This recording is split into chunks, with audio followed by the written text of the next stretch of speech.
එක්තරා සොල්දාදුවෙක් රහසින්ම බල්ලෙකුව තමන්ගේ බැරක්කේ වෙට රැගෙන ආවය. නමුත් නොසිතූ මොහොතක එතනට පැමිණි උපදේශකවරයාට මෙම බල්ලව දැකගන්නට ලැබුණේ. ඔහු ඉතාත් තදින් සහ කෝපයෙන් යුතුව මේ බල්ලාගේ අයිතිකරු කවුදයි විමසා සිටියේය. එවිට අදාළ සොල්දාදුවා ඉදිරියට පැමිණ මේ මගේ බල්ලායයි පවසමින් වහාම උපදේශකවරයාට ආචාර කළේය. නමුත් සියල්ලන්ම පුදුමයටපත් කරමින් එම බල්ලාද තමාගේ අයිතිකරු කළ දේ ඒ අයුරින්ම අනුකරණය කරමින් උපදේශකවරයා වෙත ආචාර කළේය. මීට සුළු මොහොතකට පෙර දැඩි කෝපයෙන් සිටි උපදේශකවරයා බල්ලාගේ මෙම දක්ෂකම සහ සුරතල් බව දෙක ක්ෂණිකවම පැහැදුනේ. ඒ නිසාම ඔහු විශේෂ අවසරයක් ලබා දෙමින් බල්ලාට එම හමුදා කඳවුරේම රැඳී සිටීමට ඉඩ ලබා දුන්නේය. ඊට පසු ගත වූ දිනවලදී මෙම බල්ලාද අනෙත් සොල්දාදුවන් සමග එක්ව පුහුණු වීම කටයුතු ආරම්භ කළේය. ඔහුට සොල්දාදුවන් මෙන් එක පෙළට පියවර තබමින් ගමන් කිරීමට පමණක් නොව අවධානයෙන් සහ සැහැල්ලුවෙන් සිටින ආකාරයද ඉතා හොඳින් හුරු විය. කිලෝමීටර් 10ක එලිමහන් පුහුණු සැසියකදී ඔහු ඉදිරියේ තිබූ සෑම බාධකයක්ම ඉතා පහසුවෙන් පසු කර යාමට ඔහුට හැකි විය. වෙඩි තබන ශබ්දයට පවා ඔහු බිය නොවිය. සෑම වෙඩි තැබීමේ පුහුණු වීමකින් පසුවම මේ බල්ලා ඉදිරියට දිව ගොස් ඉලක්ක පුවරු ටාගට්ස් තමන්ගේ කටින් දැහැගෙන නැවත රැගෙන ආවේය. බල්ලාගේ දක්ෂතාවයේ දුටු සාජන්ට්වරයා හොඳ වැගක් සොල්දාදුවා යයි පැවසූ විට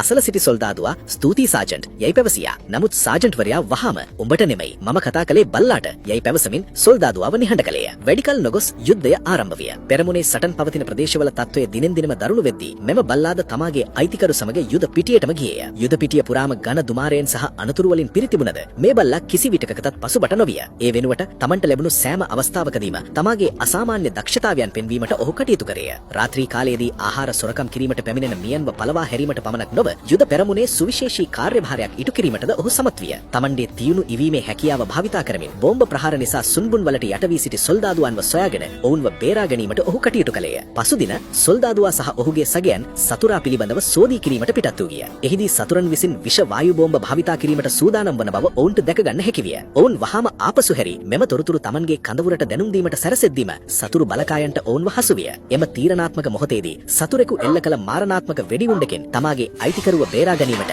මේ බල්ලා ඔහු මතට පැන ඔහුව බිම ඇද දැම්මේය. නමුත් අවාසනාවන් නිසා වෙඩිහඬ නිසා කලබල වූ ඔවුන්ගේ අස්වැයා ඔවුන්ව දමා පලා ගියේය. වෙනත් විකල්පයක් නොමැති වූ තැන සොල්දාදුවා තමා සැට තිබූ ගෑස් ආවරණයක් ඇතුලේ එම රහස් තොරතුරු බහා එය තමන්ගේ සගයන් වෙත ආරක්ෂිතව රැගෙන යනු ඇති යන බලාපොරොත්තුවෙන් බල්ලා අතපත් කළේය. අයිතිකරුගේ අදහස වහාම තේරුම්ගත් බල්ලා ඉතා වේගයෙන් තමන්ගේ හමුදා කඳවුර දෙසට දිව ගියේය. එවන විටත් විෂ වායුව අවර වාතයට මිස්ස වී පෙතිරෙන්නට පටන් ගෙන තිබුණා. බල්ලා කඳවුරට ලං වූ වහාම එහි සිටි නිලධාරියා වෙත දිව ගොස් තමන්ගේ ගෑස් ආවරණය පළඳින්නට ඔහුට මතක් කර දුන්නා. අනතුරු වටහාගත් නිලධාරියා වහාම අනතුරු ඇනවීමේ සීනුව නාද කර සෑම සොල්දාදුවෙකුම දැනුවත් කළේය. ඉන්පසු මේ බල්ලා අසල තිබූ ගම්මානයක දෙසට දිව ගොස් අහස දිහා බලා හයෙන් බුරන්නට පටන් විය. එහි සිටි ගම්වාසීන්ද අනතුරු වටහාගෙන තමන්ගේ ගෑස් ආවරණ පළඳ නිවසවල දොර ජනෙල සියල්ල වසා දැම්මේය.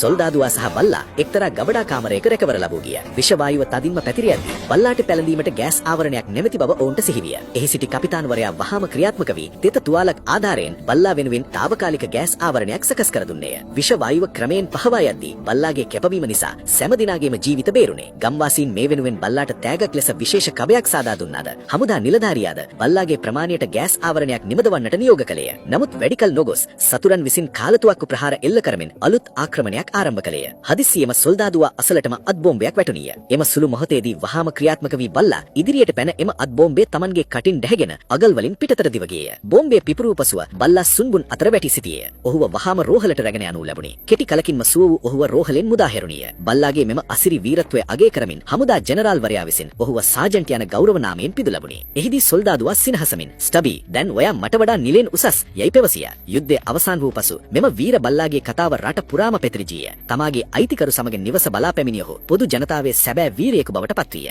මෙම සිනමාපටිය සැබෑ කතාවක් ඇසුරින් නිර්මාණය වූවකි.